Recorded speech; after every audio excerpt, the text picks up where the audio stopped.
નમસ્કાર. સ્પર્ધાત્મક પરીક્ષાઓની તૈયારીમાં એક વિષય એવો છે જે દેખાવમાં સહેલો લાગે પણ ઘણીવાર ગૂંચવી નાખે. હા, એ છે કોડિંગ ડીકોડિંગ. તો ચાલો આજે આપણે સાથે મળીને આ કોયડાઓના કોડને તોડીએ અને એની પાછળની કળાને સમજીએ. સૌથી મોટો સવાલ એ જ હોય છે કે પરીક્ષાના તણાવમાં, સમયના દબાણ હેઠળ આવા પ્રશ્નોને ઝડપથી અને ભૂલ વગર કેવી રીતે ઉકેલવા. બસ આજના આ વિશ્લેષણમાં આપણે આ જ સવાલનો જવાબ શોધવાના છીએ. તો આપણી આજની સફર કંઈક આવી રહેશે. પહેલાં તો આપણે સમજીશું કે આ કોડિંગ ડીકોડિંગ આખરે છે શું. પછી એના બે મુખ્ય પ્રકારો, શબ્દોની અદલાબદલી અને અંદરોઅંદરની ગોઠવણી, એને ઉદાહરણો સાથે જોઈશું. અને છેલ્લે સૌથી અગત્યની વાત, એવી શીખ મેળવીશું જે પરીક્ષામાં આપણો કિંમતી સમય બચાવશે. તો ચાલો આપણા પહેલા વિભાગથી શરૂઆત કરીએ.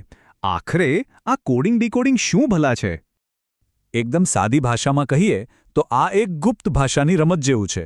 કોઈ એક શબ્દ કે અક્ષરને એક અલગ સાંકેતિક નામ આપી દેવામાં આવે છે અને આપણું કામ છે એ સાંકેતિક ભાષા પાછળનો નિયમ એટલે કે પેટર્ન શોધી કાઢવાનો અને એના આધારે જવાબ આપવાનો. ચાલો હવે આપણે પહેલા અને સૌથી વધુ પૂછાતા પ્રકાર વિશે જાણીએ. એ છે શબ્દોની અદલાબદલી. જુઓ, અહીં એક ઉદાહરણ છે. આપણને કેટલીક શરતો આપી છે, જેમ કે હવેથી આપણે પુસ્તકને પેન કહીશું અને પેનને ઘઉં કહીશું અને ઘઉંને ખરશી. તો સવાલ એમ પૂછ્યો છે કે આ નવી કોડેડ ભાષા પ્રમાણે ખાવાની વસ્તુ કઈ ગણાશે? વિચારો તો. આનું લોજિક એકદમ સીધું છે. સૌથી પહેલાં વાસ્તવિક દુનિયામાં જવાબ શું આવે એ વિચારો. ખાવાની વસ્તુ કઈ છે? ઘઉં. બરાબર. હવે આપેલા કોડમાં જુઓ કે ઘઉંને શું કહેવામાં આવ્યું છે. અહીં લખ્યું છે કે ઘઉંને ખુરશી કહેવાય, તો આપણો જવાબ છે ખુરશી. બસ અહીં અટકી જવાનું. ખુરશીને શું કહેવાય એ વિચારવાની જરૂર નથી. માત્ર એક જ સ્ટેપ આગળ વધવાનું છે. આ પ્રકારના સવાલો માટે એક જોરદાર શોર્ટકટ છે.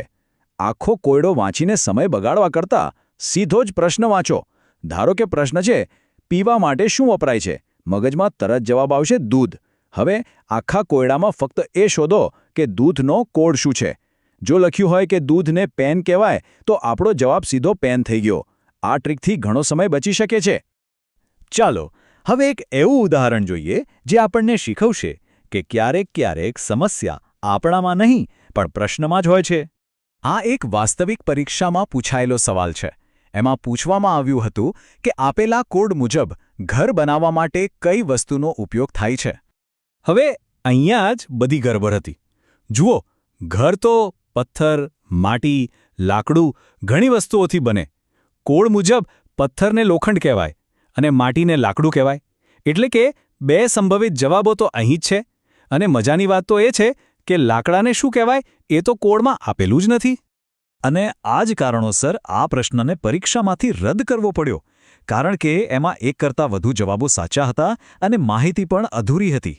આના પરથી એક બહુ મોટી શીખ મળે છે કે ક્યારેક જવાબ ન મળે તો ગભરાવું નહીં. શક્ય છે કે ભૂલ પ્રશ્નમાં જ હોય. ચાલો હવે બીજા એક મુખ્ય પ્રકાર તરફ આગળ વધીએ. આ પહેલા પ્રકાર કરતાં સાવ અલગ છે. અહીં શબ્દો નથી બદલાતા પણ શબ્દોના અક્ષરોની જગ્યા બદલાય છે. આ સ્લાઇડ પર જરા ધ્યાન આપો. બકુલ શબ્દ બની જાય છે કબૂલ, રમેશ બની જાય છે મરેશ. કઈ પેટર્ન દેખાઈ? અરે વાહ! અક્ષરો તો એના એ જ છે, બસ એમની જગ્યા આડીઅવળી કરી નાખી છે. બસ આને જ કહેવાય અંદરોઅંદરની ગોઠવણ. આમાં બહારથી કોઈ નવો અક્ષર ઉમેરાતો નથી. જે કંઈ પણ થાય છે એ શબ્દના પોતાના અક્ષરો વચ્ચે જ થાય છે. જેમ કે મગર હોય તો એનું રગમ કરી નાખ્યું હોય. કોઈ નવો અક્ષર નહીં, બસ જૂના અક્ષરોની નવી ગોઠવણ. આ પદ્ધતિ ખરેખર બહુ મજેદાર છે. તમને જાણીને નવાઈ લાગશે કે ઘણા વ્યાપારીઓ ગ્રાહકોની સામે જ સાંકેતિક ભાષામાં વાત કરવા માટે આ પદ્ધતિ વાપરે છે. જેમ કે ગાંધીનગરને કહેશે ધાંગીગનર. સાંભળવામાં થોડું રમૂજી લાગે પણ તર્ક એકદમ સીધો છે. અક્ષરોની અદલાબદલી.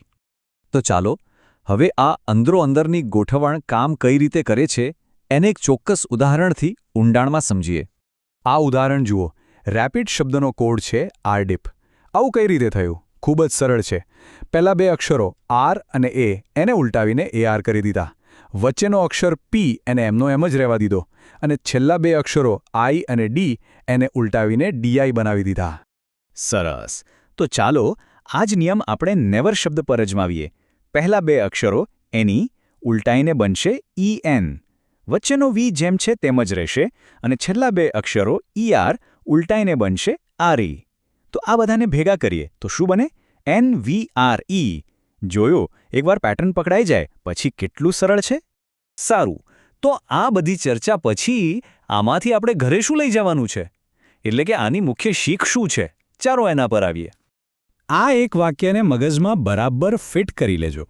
પરીક્ષામાં કોડિંગ ડિકોડિંગનો કોઈ પણ પ્રશ્ન આવે તો કોઈ લાંબી પહોળી અઘરી પેટર્ન વિચારતા પહેલા માત્ર 1 સેકન્ડ માટે એ ચકાસી લો કે કોડેડ શબ્દમાં એ જ અક્ષરો છે જે મૂળ શબ્દમાં હતા. ખરેખર આ સૌથી મહત્વનો મુદ્દો છે. મોટાભાગના લોકો સીધા જ A ને 1, B ને 2 ગણવા માંડે છે અથવા બીજી કોઈ જટિલ પદ્ધતિઓ પર કૂદી પડે છે. પણ 80% કિસ્સામાં જવાબ બહુ જ સરળ હોય છે. એટલે કે અંદરોઅંદરની ગોઠવણ. આ એક નાનકડી તપાસ આપણો ઘણો સમય બચાવશે અને ભૂલો થતાં પણ અટકાવશે. તો હવે જ્યારે આપણે કોડિંગ ડિકોડિંગની આ બે મુખ્ય રીતો સમજી ગયા છીએ ત્યારે એક સવાલ મનમાં જરૂર આવે કે આપણી રોજિંદી જિંદગીમાં આપણી આસપાસ આવા બીજા કેટલાય ગુપ્ત કોડ છુપાયેલા હશે જેના પર આપણું ક્યારે ધ્યાન જ નથી ગયું. વિચારવા જેવી વાત છે, ખરું ને?